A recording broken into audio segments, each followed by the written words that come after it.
할렐루야. 하나님 선하신 분입니다. 진짜 우리 은혜를 찬양했지만 말 그대로 받을 자격 없고 우리가 뭐 잘한 거 없지만 하나님께서 거저 주신 그 사랑과 그 크신 은혜가 너무 커서 우리 영원토록 매일 이제 맛보 알아가면서 찬양하는 그 인생이 그러려고 우리가 태어났다는 게 너무 감사한 것 같아요. 할렐루야. 자, 우리 계속 이어서 성경 공부하겠습니다. 저번 시간까지 우리가 사무엘 하를 10 몇 장까지 했죠? 17장까지 했나요? 사무엘 하 17장까지 했었습니다. 다윗이 이렇게 도망하면서 심판을 받고 있는 거죠. 하나님 앞에 범죄함을 인하여서 형벌을 받고 있는 건데, 그 와중에서도 놀랍게 형벌을 실제 받고 있는 중임에도 불구하고 다윗은 여전히 하나님의 사람이었고, 형벌을 받지 않고 오히려 형벌을 받고 있는 다윗을 손가락질하고 뭐라 그러는 사람들이 있지만 그 사람들은 하나님께 속해 있지 않은 사람이었던 것을 우리가 확인할 수 있었습니다. 자, 이런 식으로 단순히 여러분들이 지금 처해져 있는 상황이 실제 하나님께서 우리를 징벌하시는 것이든 아니건, 그것보다 더 중요한 게 뭐냐, 어떤 상황에 있던 내가 마음으로 주님께 있는지, 주님께 떠나 있는지가 가장 중요하다는 것. 그래서 저번 시간까지 제가 계속 얘기를 나눴었던 것 같아요.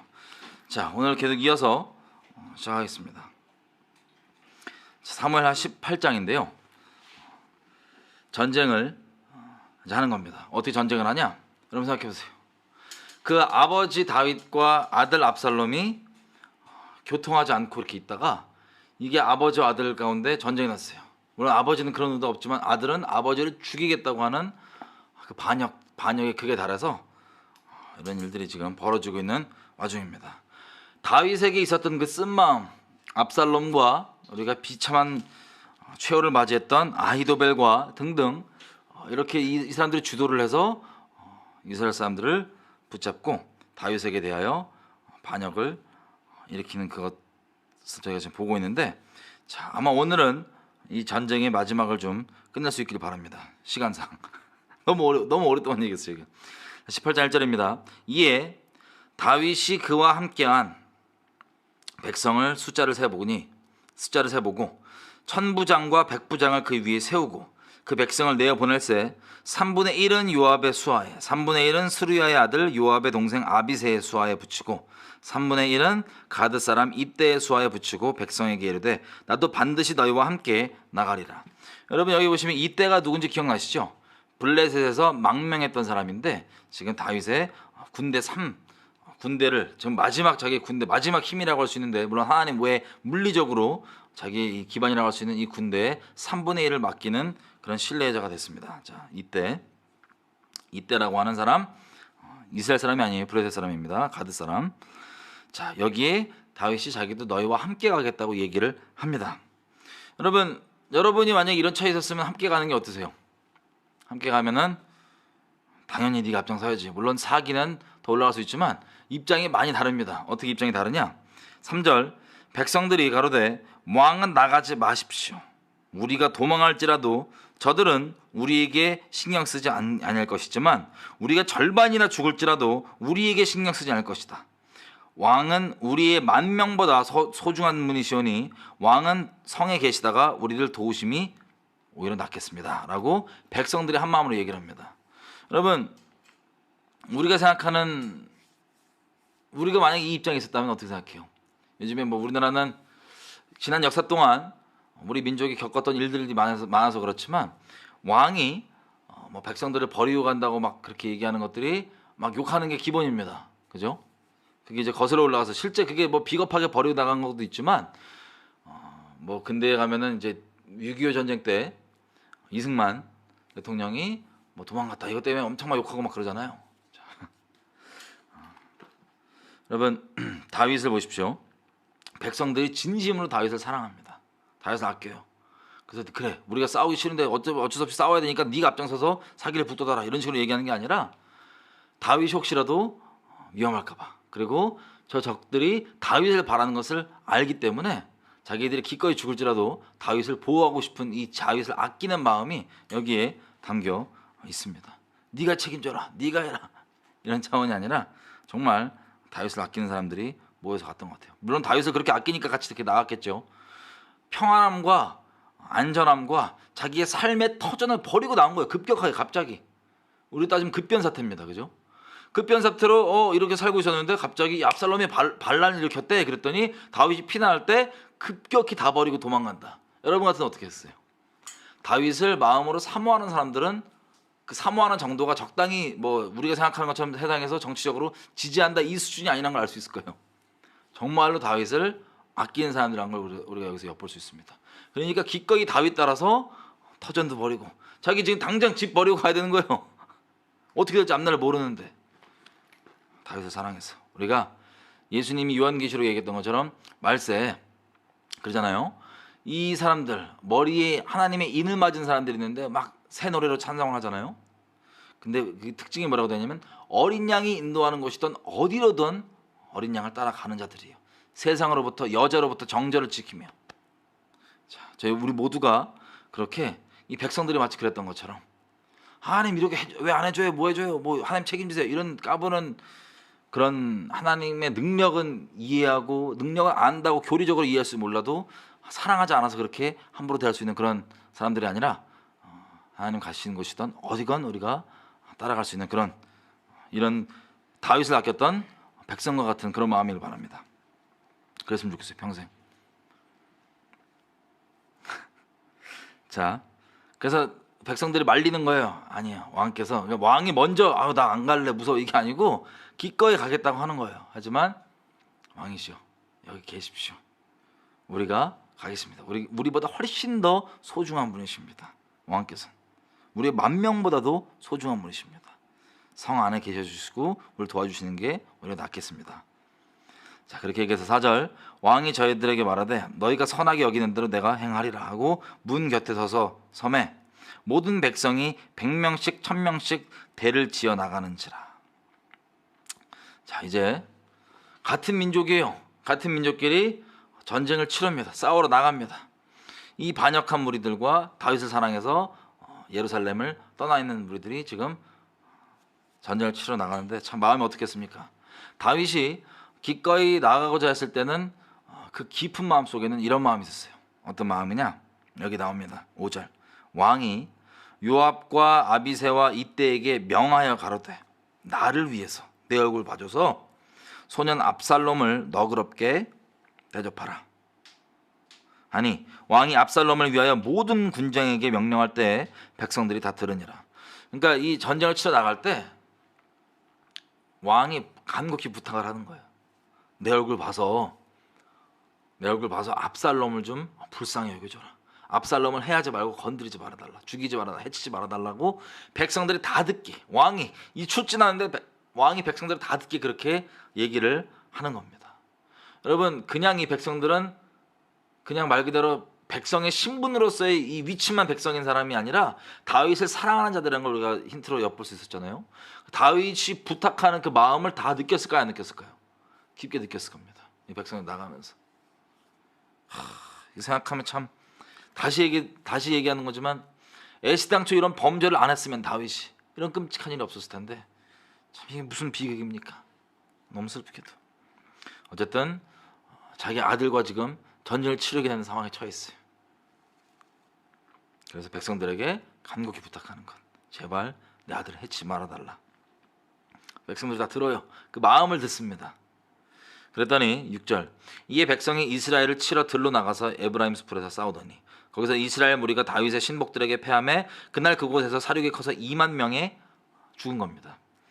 8절 그 땅에서 사면에 파져 싸워가지고 그날의 수풀에서 밀림 아니고 숲에서 죽은 자가 칼에 죽은 자보다 더 많았다고 합니다. 압살롬이 다윗의 신복과 마주치니라. 9절이에요.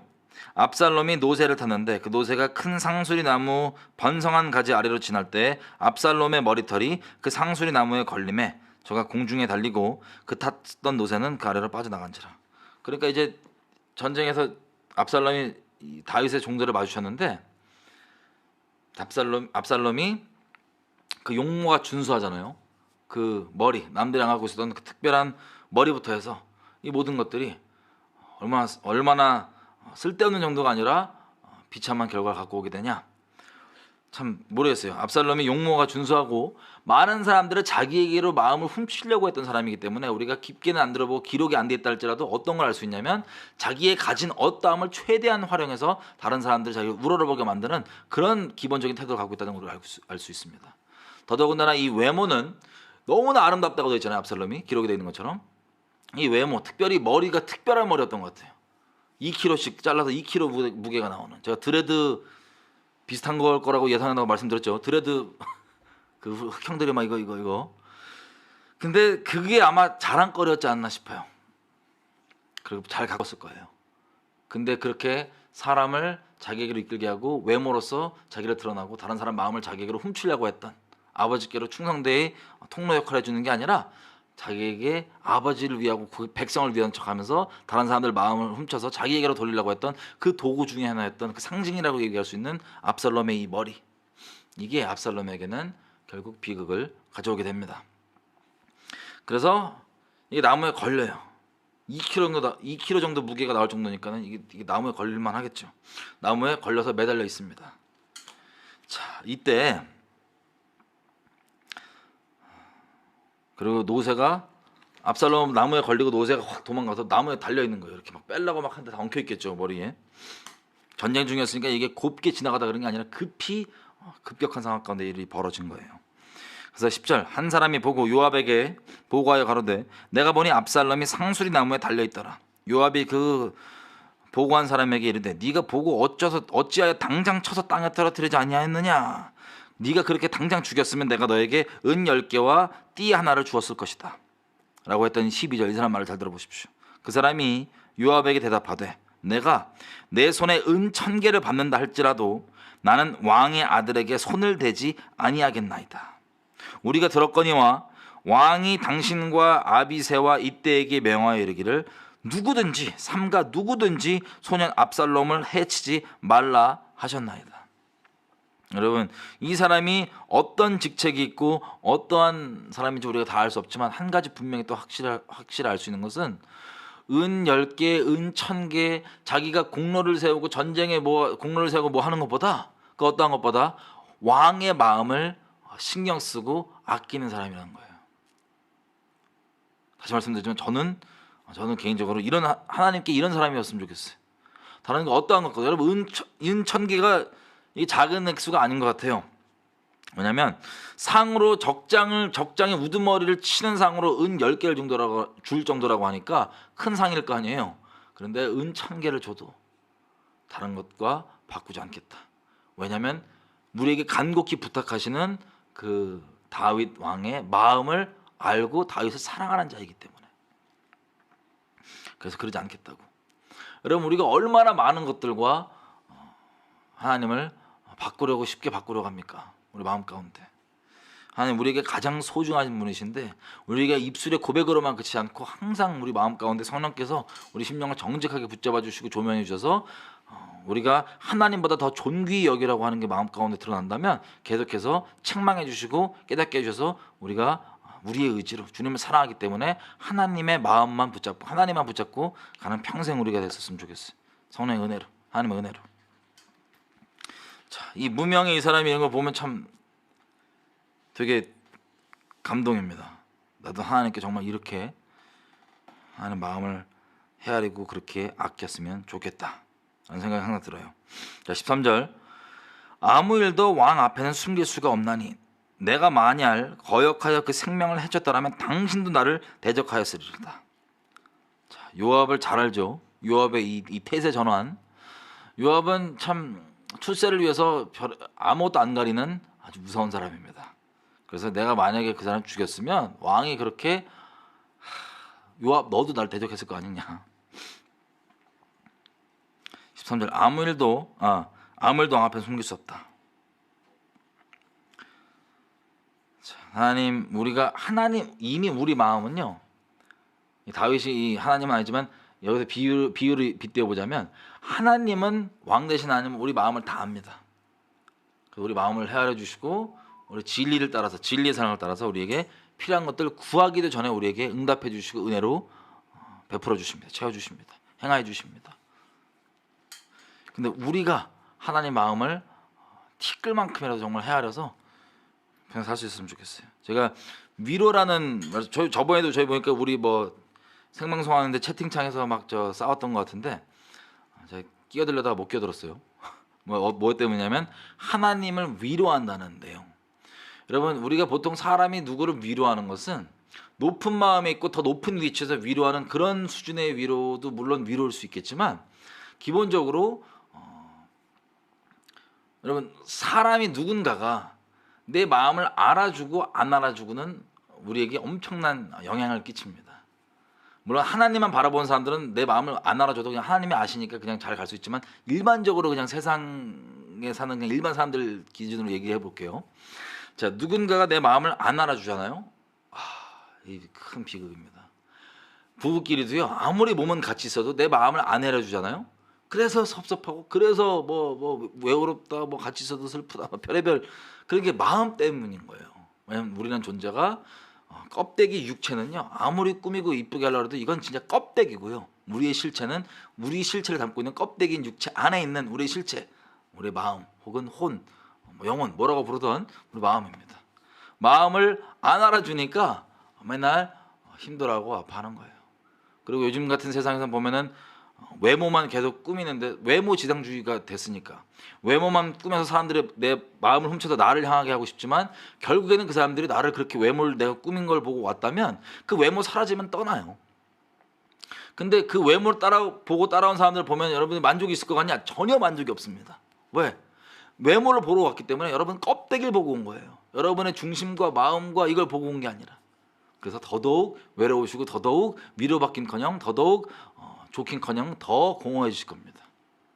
자, 이게 외모와 정말 우리 마음 가운데 차이예요. 어쨌든 위로라고 하는 것은 근데 반대로 누군가가 내 마음을 알아줬다.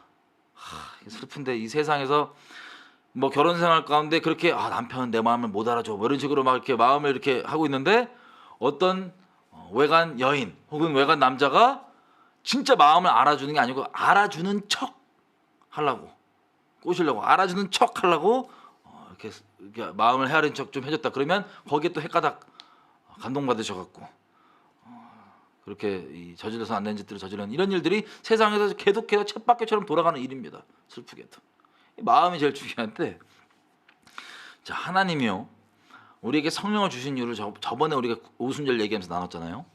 성령은요 하나님 마음속 깊은 것까지 다 통달하고 있습니다. 다.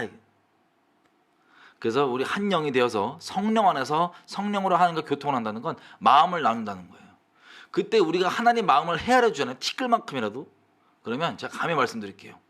하나님께서 여러분들이 누군가가 진짜 누군가가 여러분 마음을 깊은 속마음을 헤아려 주면 마음 어떠세요? 혹시 그런 경험이 있으신가요? 그 사람이 뭘 이걸 해줘서 저걸 해줘서 아니에요. 마음을 헤아려 주면 큰 위로가 됩니다. 마음을 헤아려 주면 큰 힘이 됩니다. 뭐 당장 뭐 물리적으로 혹은 재정적으로 뭐 육체적으로 어떤 유익이 없다 할지라도 마음을 헤아려 주면 다시 살 수 있는 힘이 되고 원동이 돼요. 일반 사람들에게도 마음이 그렇게 중요한데 마음을 헤아려 주는 것. 하나님께서 성령을 주셔서 우리가 마음과 마음의 교제를 한다는 것이 바로 그런 거예요. 부부 싸움에 주로 단골 이유 뭐예요? 마음 안 헤아려줘서 그런 거예요. 마음 논리와 지식과 이 어떤 뭐 시스템 정해져 있는 틀 말고 마음 헤아려주면 다 끝나는 거. 자 어쨌든 하나님도 우리 가운데 성령을 주셔서 우리가 알아들 수 있는 수준으로 워낙 크신 이분의 마음을 우리가 더 어떻게 다 알겠어요. 성령께서 계시해 주신 만큼 알려주신 만큼 열어주시고 나눠주신 만큼 우리가 알게 되는 거죠. 그걸 우리가 헤아리고 이렇게 이 백성이 이름 모르는 백성이 왕의 마음을 헤아리고 헤아지 않고 이렇게까지 고백하는 은 1000개라도 바꾸자는 이런 고백들 있죠. 이런 것들을 왕이 알게 되면 어떤 위로가 있겠습니까? 마찬가지예요. 하나님께서도 우리에게 그 마음을 나눠주셔서 우리가 헤아리고 이렇게 이 마음에 온전히 반응한다면 주님이 위로를 받으실까요? 안 받으실까요? 감히 말씀드립니다. 우리가 높고 우리가 잘나서가 아니고 우리가 이렇게 낮은 사람을 위로해주는 그런 차원이 아니라 그 마음을 헤아려주는 것 자체가 주님께 위로가 됩니다. 그 좀 옛날에 얘기하셨길래 끼어들다가 못 끼어들어서 지금 얘기하는 거예요. 지금 나온 김에 어쨌든 마음을 헤아리는 것. 평생 가운데 성령께서 계속해서 하나님께서 성령으로 우리 가운데 그 마음을 열어주셔서 우리가 그 마음을 헤아린 자로 살았으면 좋겠어요. 그 마음을 알고도 배신하는 자가 아니라 그 마음을 헤아리고 합당하게 반응하며 살아가는 자. 그 어떤 것과도 하나님의 마음, 하나님 나눠주신 그 마음을 바꾸지 않는 자. 그게 우리였으면 좋겠습니다. 하나님 은혜로. 자, 14절. 이렇게까지 들었으면 보통 또 주변 사람들이 이렇게 이 백성의 고백, 나는 안 그럴 거라고, 왕이 그렇게 아끼지 않냐고, 은총기 안 바꿀 거라고 그러면은 아 맞아 이래야 되는데 요압은 보통 인간이 아니에요. 양심 심하게 화인 맞아 있는 사람입니다. 듣자마자 딱 뭐라 하냐면 14절 보십시오. 요압이 가로되 나는 너랑 이렇게 노닥거릴 시간이 없다. 그리고 당장 달려가요. 창 딱 들고 달려가요. 그것도 창 3개 세트 챙겨갖고 달려가요. 그래가지고 나무에 걸려있는 다윗이 그렇게 제발 불쌍히 여겨달라 나를 봐서라고 했던 그 아들을 심장을 찔러버립니다. 그냥 심장을 찔러버리고 요압 옆에 따르는 사람 10명, 요압의 무기 들고 따르는 애들 10명이면 상당히 요압이 많이 데리고 다니는 것 같아요. 이 사울 왕에 비교해 보면. 어쨌든 그 10명이 압살롬을 내어서 갖고 다 쳐서 죽여버린 거예요. 여러분 이 중에서 우리가 한 가지 힌트를 얻을 수 있는 건 뭐냐면요.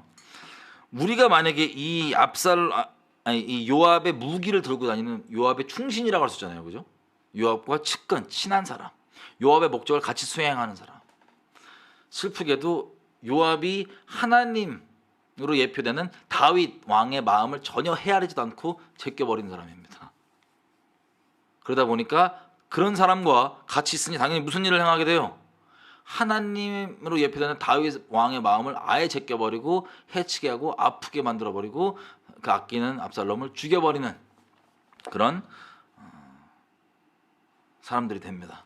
여러분 누구와 어울리는지가 중요해요. 마치 성경에 기록된 것처럼 깨끗한 마음으로 주님 이름을 부르는 자들과 함께 하라고 했던 것처럼 하나님의 마음을 헤아리고 사랑하는 사람들과 함께 동역자로 될 수 있도록 간구했으면 좋겠어요. 평생 가운데. 혹시 또 동역자 없다고 또 우울하지 마시고 어쨌든 같이 주변에 하나님을 사랑하는 사람과 같이 어울리는 게 중요하고 저 사람이 하나님 사랑하냐 안 사랑하냐 따지기 이전에 내가 먼저 저 사람들에게 하나님을 사랑하는 사람으로 살기를 우리 갈망하십시다. 어쨌든 16절 요압이 나팔을 보러 백성들로 그치게 하니 저희가 이스라엘을 따르지 아니하고 돌아오니라. 자, 전쟁 중에 이스라엘과 지금 싸우는 거잖아요. 이제 나팔 부니까는 철수를 항합니다. 군대를 물른 거예요. 17절 무리가 압살롬을 옮겨다가 숲을 가운데 큰 구멍에 던지고 그 위에 심히 큰 돌무더기를 쌓으니라. 온 이스라엘 무리가 각기 장막으로 도망하니라. 그 압살롬의 시체를 구덩이에다가 던져놓고 큰 돌로 쌓았습니다.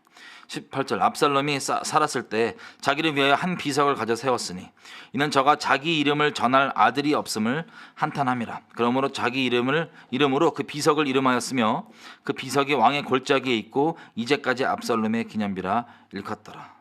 자, 이 되게 씁쓸한 이 구절이에요.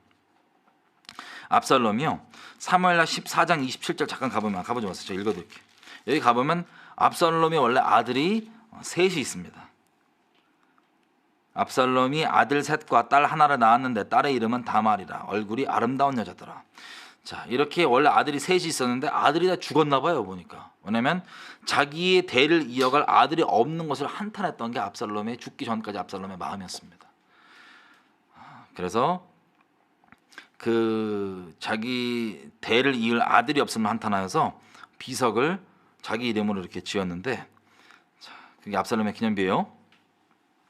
어쨌든 그렇게 지었던 압살롬이 자기가 아들이 이런 아픔을 알잖아요. 압살롬이. 그런데 자기가 증오하고 미워했던 아버지 대신 다윗 왕에게 자기는 또 다른 그런 아픔이 되어서 묻히게 된 겁니다. 슬픕니다. 죄를 안 져야 돼. 죄 때문에 이렇게 되는 거예요. 죄 때문에. 모든 게 가정의 문제 뭐 다 죄 때문이에요. 예수님 빨리 오셔야지. 자, 19절 사독의 아들 아히마아스. 뭐냐면은 이 아히마아스와 또 다른 우리 사람이 다윗에게 급히 와서 오늘 지체하지 말고 빨리 강 건너시라고 얘기했던 그 사독의 아들입니다. 아히마아스가 가로되 청컨대 나로 빨리 왕에게 가서 여호와께서 왕의 원수 갚아 주신 소식을 전하게 하소서. 요압이 저에게 이르되 너는 오늘 소식을 전하는 자가 되지 말고 다른 날에 전할 것이니라. 왕의 아들이 죽었으니 네가 오늘날 소식을 전하지 못하리라. 그러니까 요압이 말리는 거야. 나 진짜 무서운 게 뭔지 아세요? 지금 전쟁에 이겼으니까 얘는 빨리 이 승전보를 왕에게 알려주겠다는 거예요. 들뜬 마음에. 당연히 아버지 대신 왕 다윗이 아들 잃었을 거에 대한 이 마음을 헤아리지 못하고 그냥 일반적으로 생각하는 상태인 겁니다. 전쟁 이겼으니까 와 이겼다. 우리 편이 이겼다. 근데 요압은요 그런 수준을 이미 넘어서요. 뭐라고 얘기하냐면 네가 가서 다윗 왕한테 얘기하면 안 좋다고. 무슨 뜻인지 아세요? 요압은 이 일을 통하여 무슨 일이냐? 압살롬이 죽는 일을 통하여서 다윗 왕이 어떠한 마음 아픔이 있을지까지도 헤아리고 있는 사람이에요. 근데 그걸 제껴버려요. 요압은 볼 때마다 무섭고 요압은 요압 될까봐 항상 걱정돼. 요압이 진짜 무서운 인간이에요. 무서운 놈이야 이거. 다윗이 틈만 나면 요압 제끼려고 했던 거 아시죠? 초창기 때 잘할 때는 요압이 친척, 그러니까 배다른 아버지의 친척의 이제 그 조카로서 이부 조카로서 같이 기반이 돼서 갔지만 점점 권력이 가면 갈수록 요압이 이게 본심이 나오는데 다윗이 벗어나고 싶어했던 게 바로 요압이었습니다. 여러분 슬픈 게 뭐냐면 결론부터 얘기하면 왕이 요압이 힘이 있고 뭐가 있고 군대에 실용적으로 활용적으로 쓰임이 있어요. 요압이. 여러분 쓰임 받는 거 좋으시죠? 근데 왕이 요압을 군대 장관으로 쓰고 활용하면서도 마음으로는 요압을 아끼냐 안 아끼냐? 요압을 요압을 사랑하냐 안 사랑하냐? 안 사랑해요. 어떻게 하든 마음에 이미 내놓은 사람입니다. 요압이. 근데 크게 쓰임 받았어요. 왕 대신 저분의 마음에 이미 내놓은 사람인데 쓰임을 받을 수 있다 없다? 있다. 여러분 요압을 보면 우리가 이 스스로 돌아볼 수 있게 되는 게 이거예요. 아까 얘기했던 것처럼 아까 봤던 것처럼 이름도 없는 사람이지만 왕의 마음을 헤아리는 사람. 하지만 이름도 있고 쓰임도 엄청 커요. 군대 장관이 한 나라의 군대 장관. 그리고 실제 많은 공을 세웠고 랍바 성도 암몬 쳐들어가서 이기고 뭐고. 다윗이 치른 전쟁에 실제 이 다윗 바로 아래 우두머리가 누구냐? 이 요압이에요. 하지만 왕 대신 다윗 마음속에 요압은 이미 제껴져 있습니다. 내놓은 거예요. 요압은 그 자리 유지하려고 막 사람도 죽이고 막 별의별 짓 다 하지만 왕 앞에 왕의 마음에 들지 않고 이미 내버려져 있으면 그게 얼마나 비참한 겁니까? 마찬가지로 우리가 신앙생활 한다고 하고 특별히 봉사하고 사역하고 무슨 뭘 한다고 사역 같은 걸 한다고 하더라도 우리가 요압과 같은 마음이잖아요. 정말 하나님의 마음 자체에 신경 쓰기보다는 사람의 입장, 내 위치, 뭐 다른 것들이 마음 가운데 있다면 아무리 크게 쓰임 받고 아무리 실제 그게 쓰임이 실제라 할지라도 비참한 인생이 끝이에요. 여러분 우리가 나중에 보겠지만 다윗이 죽을 때요 마음에 두고 있다가 솔로몬에게 유언을 뭐라고 얘기하면 요압을 반드시 죽이라 그래요. 공의를 행해서. 그리고 이 전에 살아있을 때도 뭐라 그래요? 자기가 지금 힘이 없어서 요압을 어떻게 하지 못하지만 요압을 다뤄달라고 그러잖아요. 하나님께서. 하나님께 의탁을 하잖아요. 이렇게 하나님께 쓰임 받으면서 왕 대신 하나님 마음에서 나가 있는 사람이길 원하느냐? 제발 그러면 안 돼. 제발.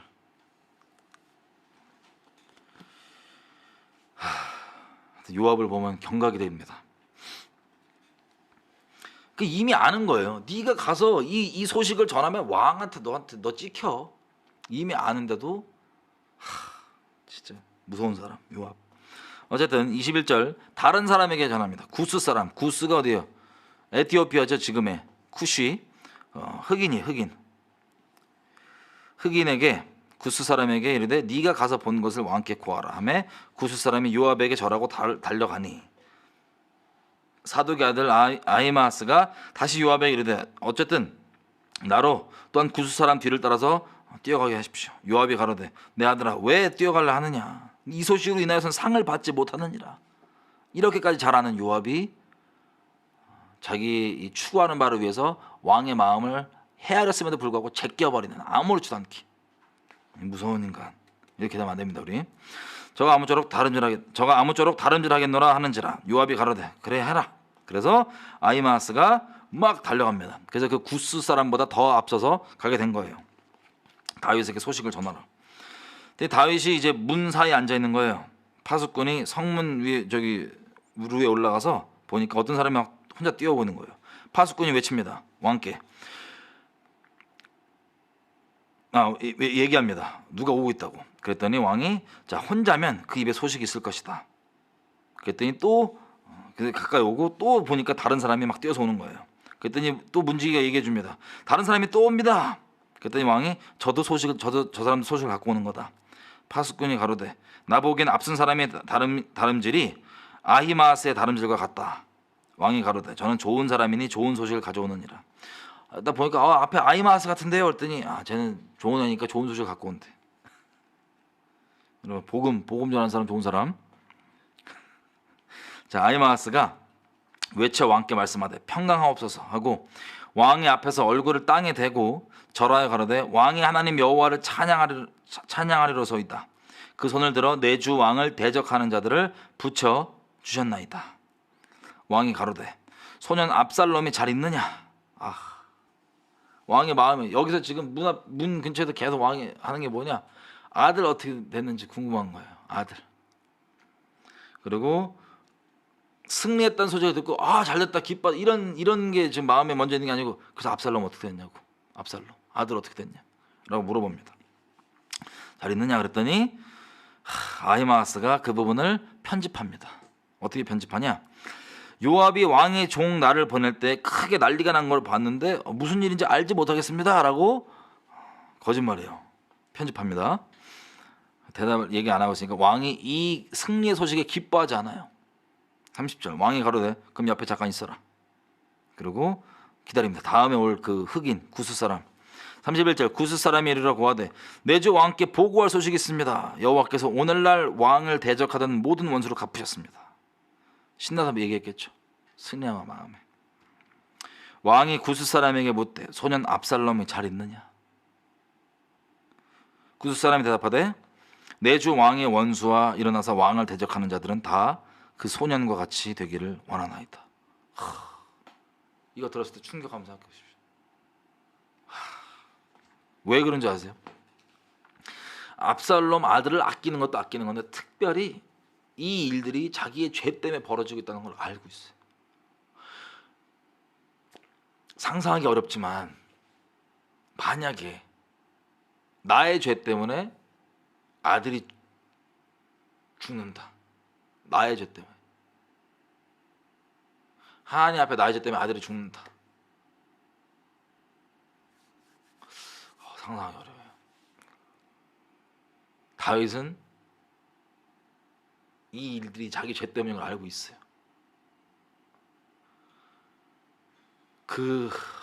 뭐라고 표현할까? 그 마음이 이렇게 쓰이는 거예요. 계속 아들한테. 그래서 이긴 건 아들 어떻게 됐냐고. 아들. 그걸 기다리고 있었는데 그 소식을 전하니까 이 받았을 이 아픔과 충격. 상상이 어렵습니다. 33절 왕의 마음이 심히 아파 문으로 올라가서 우니라. 왕이 올라갈 때 말하기를 내 아들 압살롬아 내 아들 압살롬아 내가 너를 대신하여 죽었다면 압살롬 내 아들아 하였더라. 자, 이렇게 다윗의 죄 때문에 벌어졌던 하나님의 공의의 심판, 두렵고 떨리고 무서운 공의의 심판이 이렇게 완결히 이렇게 되는 겁니다. 이 죄의 대가, 다윗에게 이 처절한 마음,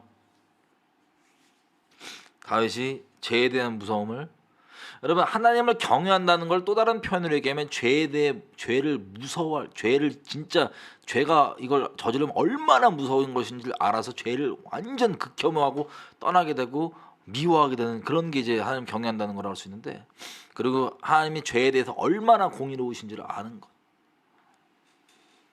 다윗은 자기 인생을 통해서 이렇게 맛보알게 된 거예요. 그럼 어떤 분들이 그러죠. 뭐 다윗 뭐 그렇게 하고 범죄하고 회개하면 끝이야. 저는 애시당초 죄를 무서워할 줄 알아야 돼. 진짜 죄를 두려워할 줄 아셔야 돼. 죄는 너무나 치명적이고 너무나 아픈 거고 너무나 파괴적인 겁니다. 무슨 짓입니까? 우리 지금 이게 이어졌던 내용이 어디부터예요? 밧세바를 범했던 그 끔찍한 일부터 계속 이어지는 내용이에요. 자기 죄 때문에 다른 것도 아니고 아들을 잃어버린다. 물론 이거 자체가 악독한 압살롬에게 대한 심판이기도 하지만 물론 뭐 압살롬은 죄 없는데 그냥 다윗 죄 때문에 죽은 게 그건 아니에요. 하지만 이 모든 과정 가운데 아비로서의 일들을 겪게 되는 이 다윗의 마음. 여러분 이게 똑같이 적용될 수는 없겠지만 그래도 생각해 보십시오. 아브라함에게 하나님께서 아들을 바칠 때 하나님이 내가 너를 통해서 복을 주겠다고 했던 만민에게 모든 민족에 복을 주겠다고 했던 그 내용이 뭔지를 아브라함에게 계시해 주셨잖아요. 마음을 나눠 주셨잖아요. 자기 아들을 잡아서 자기를 반역하여 떠나간 이 인류를 다시 데려온다고 하는 그 아버지의 마음. 그러니까 이거를 물론 하나님 죄가 당연히 없으신 분이시지만 죄를 대속하기 위한 대가 아들이었던 거예요. 여러분 다윗에게도 다윗 시편 이런 데 보면은 다윗이 이렇게 얘기하잖아요. 3일차라서 3일차 이것 때문에 다 놀라는데 내 주께서 내 주에게 말씀하시기를. 그러니까 보좌 앞에 계신 하나님이 보좌 우편에 계신 예수님께 얘기하는 이런 장면들을 다윗이 막 보잖아요. 그러니까 예수님에 대한 계시가 당연히 다윗도 있어요. 다윗도 있는데 아마 십자가 계시도 있을 거예요. 시편 같은 걸 막 쓰면서 하나님께 계시 주셨던 것 같아요. 전 그렇게 믿습니다. 부분적이긴 하지만 비록 다윗은 아브라함은 자기의 죄 때문이 아니라 그냥 그것에 대한 하나님의 마음을 이렇게 알겠지만 다윗은 실제 죄를 범하였고 그 죄를 인하여서 치러져야 되는 그 놀라운 이 무시무시한 대가 이것들을 비극 가운데 맛보알게 됐던 이것이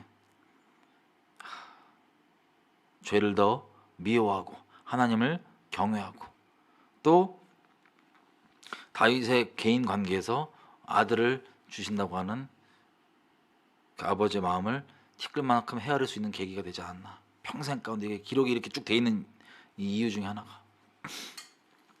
오해하지 마세요. 뭐 이 다윗은 자기의 개인 죄 때문에 그런 것이지만 죄로 인하여서 아들을 내어주는 그 아픔, 아비의 마음 처절하고 비참하게 여기서 깨달은 겁니다. 겪은 겁니다. 자, 오늘은 여기까지 할까요? 짧게 길게 안 하고. 여러분 우리 이렇게 좀 기도했으면 좋겠어요.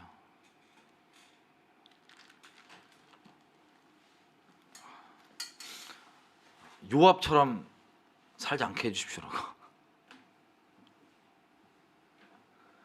차라리 아예 이 구스 사람처럼 모르면 더 나을 수 있어요. 오히려 좀 하나님을 따른다고 하면서 하나님께서 우리 인생 가운데 나눠주시는 그 마음들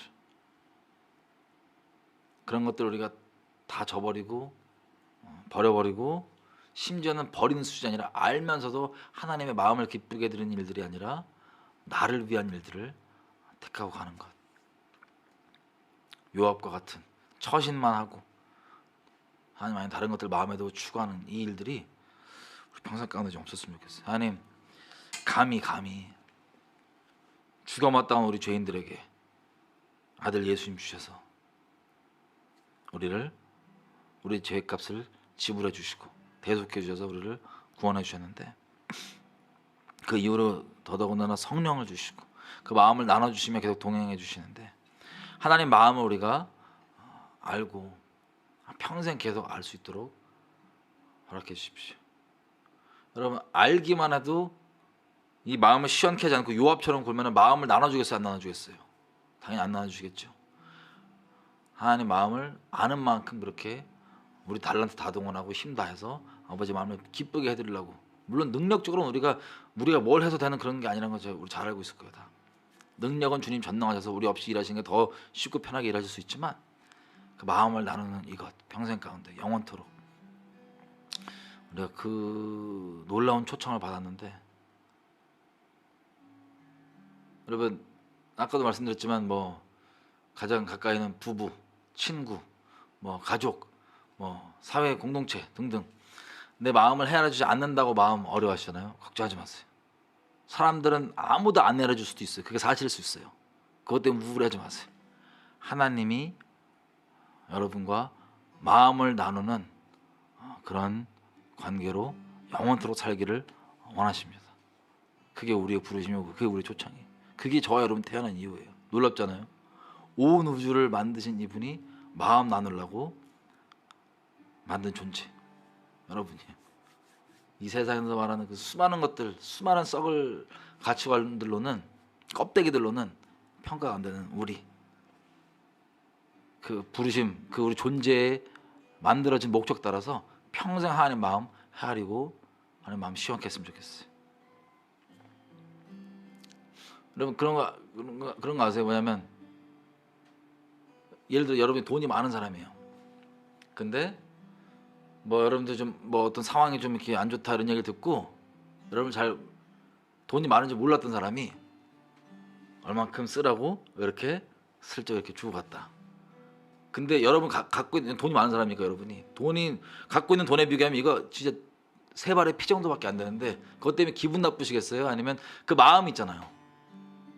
이렇게라도 어렵다고 하니 도움이 됐으면 좋겠다고 하는 신경 써주는 그 마음 때문에 훈훈해지고 위로를 받지. 야 액수 이거밖에 안 줘 이렇게 할 사람 없을 거예요. 그죠? 마찬가지. 능력으로 따지면 우리가 하는 것들이 주님께 능력이 전능하신 분이신데 우리가 뭘 못한다고 되겠냐고요.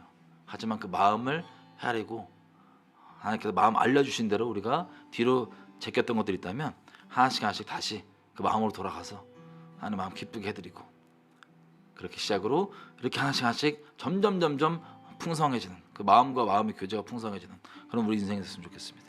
요압과 같은 인생 말고요. 지금 기도할 때 이렇게 기도할게요. 하나님 저희 그렇게 마음을 나누는 존재로 만들어 주시고 그렇게 초청해 주시고 그럴 수 있도록 죄된 나를 죄의 값을 지불해 주시고 불러주니 감사합니다. 하나님 이 부르심 뒤로 물러나지 않게 도와주십시오. 아버지의 마음을 평생 동안 계속해서 알아가며 아는 데서 그치고 혹은 알더라도 요압처럼 그렇게 신경 안 쓰고 오히려 자기를 위해 그렇게 신경 안 쓰는 그런 자가 아니라 평생 무명일지라도 이름 없는 자라 할지라도 아버지 마음 알아 헤아려 가는 아무것과도 아버지의 마음 아버지께 나누신 마음과 바꾸지 않는 그런 하나님께 위로가 되는 사람이기를 원합니다. 아버지께 은혜를 구하며 같이 성령 인도하신 대로 같이 기도를 하겠습니다. 기도할게요.